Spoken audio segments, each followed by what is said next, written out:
মানে বিষয়টা হচ্ছে আমাদের নদী আছে, কিন্তু আমাদের নদী যে ব্যবস্থাপনা নৌকা মাঝি থাকা এই বিষয়টা বরিশাল এলাকার মতো আমাদের এখানে নাই।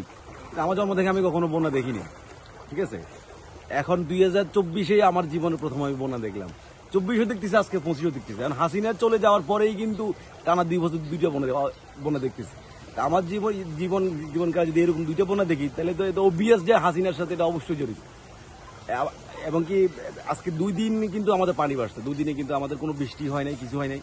এই সবগুলো ইন্ডিয়ার পানি ঢুকছে। এখন ইন্ডিয়ার পানি তো আগেও ঢুকতে পারতো, আগেও ঢুকে নাই, এখন কেন ঢুকতেছে? তাহলে মাস্ট এখানে বাঁধ ছিল বা ইন্ডিয়া বাঁধটা সরাই দিছে বা সবগুলো পানি আমাদের এখানে ঢুকানোর ব্যবস্থা করতেছে, বা আলটিমেটলি কোনো ওরা স্টেপ নিচ্ছে না। আমাদের মানে বাংলাদেশটা এখন একদম আমরা মানে নিরীহ হয়ে গেলাম, আমরা ইন্ডিয়া যেমনি করতেছে, এটা অবভিয়াস, এটা তো কোনো ভুল নেই।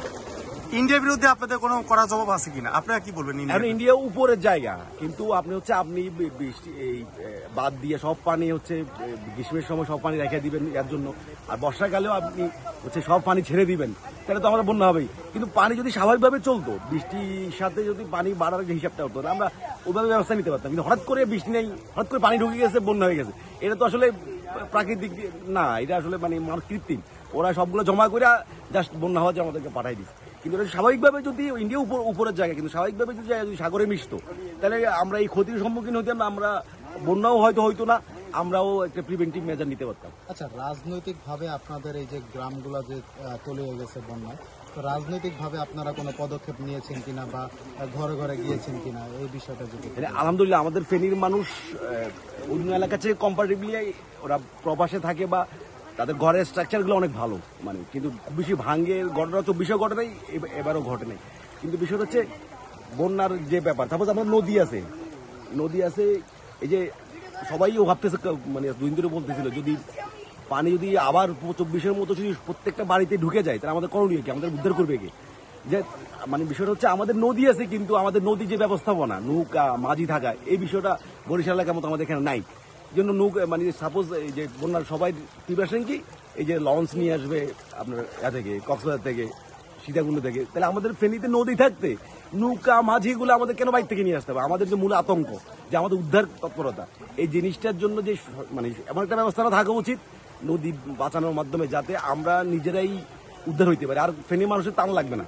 ফেনীর মানুষকে যদি আপনি নিশ্চয়তা দেন যে এই বন্যা হলে এভাবে হবে, আর বা এভাবে পানি স্বাভাবিকভাবে হবে, তাহলে ফেনীর মানুষ নিজের মোকাবেলা করতে পারবে ইনশাল্লাহ। কিন্তু বিষয়টা হচ্ছে আমাদের যেটা লাগবে সরকার থেকে, যে এই নিশ্চয়তা যে ইন্ডিয়ার সাথে পানি কিভাবে আসবে, এই মানে কখন আসবে, এই জিনিসটাই তথ্য। আর হচ্ছে এই যে নদী থাকলে আমাদের নদী ব্যবস্থাপনা থাকতে হবে, সরকার থেকে থাকতে হবে, সাধারণ মানুষ থাকতে হবে। ধন্যবাদ। হ্যাঁ, আমরা কালকেও আমরা পুরো ফেনী জেলা ইনপার্টি আমরা মিটিং করছি। আর বিষয়টা হচ্ছে আমরা ধরেন প্রত্যেক দিনই আমি একটা রেসপন্সিভ কোর্স, ঠিক আছে। আমি কালকে পরশু আমি 2 দিনে ফুলগাছির দিকে ছিলাম, কিন্তু আমার এরিয়া কিন্তু ছাগলনাইয়া। তারপর আমি হচ্ছে মানে ছাগলনাইয়া তো কালকেও আমি হচ্ছে ওই পাশ আর এই পাশে ঘুরে আসছি। আমি আমার আত্মীয় স্বজন এবং আমার পরিচিত জনের সবার বাড়িতে আমি যাওয়ার চেষ্টা করছি, সাধ্যমতো সহযোগিতার চেষ্টা করছি। আর আমি হচ্ছে মানে আলটিমেটলি প্রত্যেক দলের একটা অংশগ্রহণ আমি দেখছি। আর মানুষের মধ্যে যে বোঝাপড়া, এটা অনন্য ছিল। মানে আপনি কেউ মানে বন্যা ত্রাণের অভাবে, কেউ অসহযোগিতার অভাবে ছিল, আমি এরকম খুব বেশি ফেস করিনি। কিন্তু মানুষের মধ্যে যে আতঙ্কটা, যে বন্যা 1 বছর পর্যন্ত সরকার এই করতেছে, কিন্তু তারপরে আমাদের বন্যা ঠেকানো গেল না বা তাদের কিছু হইল না, এই জিনিসটাই হচ্ছে মানুষ আতঙ্কের বিষয়। মানুষ আমার জানার মধ্যে ফেনীর মানুষ অনেক সচ্ছল এবং ফেনীর মানুষের গাড়ি ঘোড়া অনেক